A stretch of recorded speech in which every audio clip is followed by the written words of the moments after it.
Ito guys yung anak niya. Yan po. 12 po yan. 12. Yan po yung isa. Nandun sa dulo. Andito po yung pang-13 nila. Yan niya po ang itsura.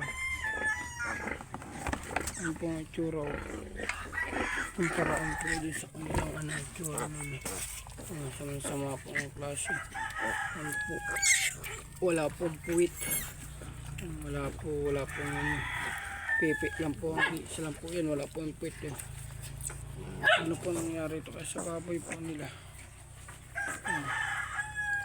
Sumuk po na itsura.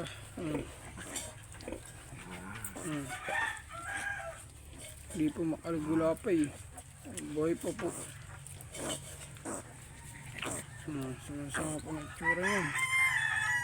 Anak po ini Boyuin. Hey! Ha?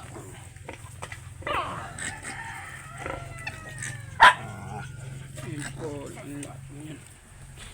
Sige po guys. Papatayin ko na po.